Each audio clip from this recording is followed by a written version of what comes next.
Salam alaikum, meine Lieben, und hallo alle zusammen. Heute möchte ich euch wieder ein marokkanisches Gericht zeigen, denn die marokkanische Küche hat sehr delikate Gerichte vorzuweisen. Ganz besonders lecker schmeckt eben dieses Lamm Tagine mit Quitten, welches ich euch heute zeigen möchte, denn die Kombination von süß und würzig dabei macht eben dieses Geschmackserlebnis so perfekt. Ja, und wir fangen damit an, indem wir zuallererst mal 8 mittelgroße Bio-Quitten aus dem Garten nehmen und diese vierteln und dann großzügig das Gehäuse herausschneiden. Es muss wirklich gründlich rausgeschnitten werden.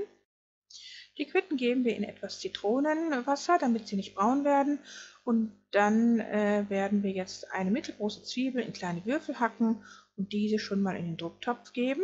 Denn für dieses Gericht benötigen wir wieder einen Drucktopf, weil wir das Lammfleisch kochen müssen. Und das Lammfleisch braucht immer sehr viel Zeit, bis es wirklich zart gekocht ist. Das geht im Drucktopf einfach sehr viel schneller. Wir brauchen jetzt zusätzlich zu den gehackten Zwiebeln noch etwa 6 Knoblauchzehen, die wir hier auf der kleinen Seite einer Kastenreibe verreiben werden, als auch ein 2 bis 3 cm großes frisches Ingwerstück, was wir auch hier zerreiben werden. Alle diese 3 Zutaten kommen alle zusammen in den Drucktopf, denn sie werden zusammen mit dem Lammfleisch gleichzeitig angebraten. Wir geben jetzt noch etwas Speiseöl hinzu, als auch dann die 400 Gramm Lammfleisch, die ich jetzt hier in kleine Würfel geschnitten habe. Man kann das Fleisch aber auch in große Stücke zerteilen, das sieht dann auch fürs Auge schöner aus und schmeckt meistens auch besser. Wir braten jetzt diese 4 Zutaten eine Weile lang an, etwa 5 Minuten. Dann geben wir einen Esslöffel Tomatenmark hinzu, rühren um, braten weiter und dann kommen auch schon die Gewürze hinzu. Was die Gewürze betrifft, da haben wir hier jetzt 2 gehäufte Teelöffel Himalaya-Salz, 2 Teelöffel Gelbwurzelpulver, 2 Teelöffel Ras El Hanout und 1 Teelöffel Zimt. Diese 4 Gewürze sind wirklich notwendig für das Gericht, also die müssen unbedingt hier drin vorhanden sein. Das Ras El Hanout, das ist ein typisch marokkanisches Gewürz und das findet ihr in einem arabischen Laden.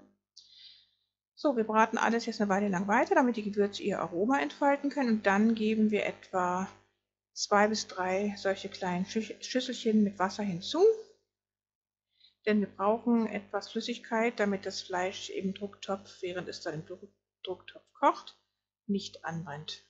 So, und dann geben wir noch einen Esslöffel Honig hinzu, der nicht fehlen darf in diesem Gericht, und eine Fingerspitze echten Safran, also echte Safranfäden. Die sind halt auch sehr wichtig für dieses Gericht. Die geben dem Ganzen so einen ganz leckeren, orientalischen, exotischen Geschmack. Dann werden wir auch schon den Drucktopf bald schließen und das Lammfleisch 20 Minuten im Drucktopf kochen. Für diejenigen, die wissen, wie man mit dem Drucktopf umgeht. Für die anderen, die kochen das Fleisch so lange, bis es zart sein wird. Währenddessen werden wir jetzt die Quitten vorbereiten. Wir geben dazu Öl in eine Pfanne und geben die Quitten ohne das Wasser in diese Pfanne und werden dann nochmal Gewürze hinzugeben, und zwar 1 Teelöffel Zimt und 2 Teelöffel Ras El Hanout nochmal, als auch 3 Esslöffel Zucker. Das kommt dazu, wird eine Weile lang angebraten. Wir haben jetzt hier etwas mehr Zucker hinzugegeben, das ist eigentlich zu viel. Man braucht, wie gesagt, nur 3 Esslöffel Zucker. Wir braten das eine Weile lang an, damit die Gewürze ihr Aroma entfalten können, und dann geben wir auch schon eine volle, solch eine Schüssel, wie wir sie gerade gesehen haben, mit Wasser hinzu. Bringen das Ganze zum Kochen, schauen, dass alle Quitten hier gut mit dem Wasser jetzt bedeckt sind. Kochen das Ganze eine Weile lang ohne Deckel und dann geben wir nach 5 Minuten etwa den Deckel drauf und kochen das auf kleiner Flamme, so lange bis die Quitten gar, bis sie weich sein werden.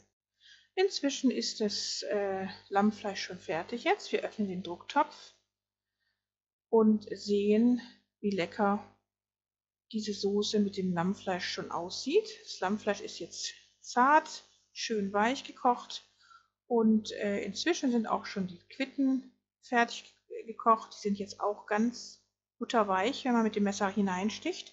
Und jetzt geben wir die Quitten ohne diese Flüssigkeit zu dem Lammfleisch hinzu. Also wir brauchen diese Flüssigkeit nicht, weil wir schon etwas Süße in das Lammfleisch gegeben hatten vorher durch den Honig. Das reicht uns von der Süße her. Deswegen werden wir nur die Quitten, die jetzt in dieser süßen, süß-würzigen Brühe sozusagen gekocht haben und diesen Geschmack davon aufgenommen haben, die geben wir jetzt ohne diese Soße zu dem Fleisch dazu und das Gericht ist jetzt schon fertig.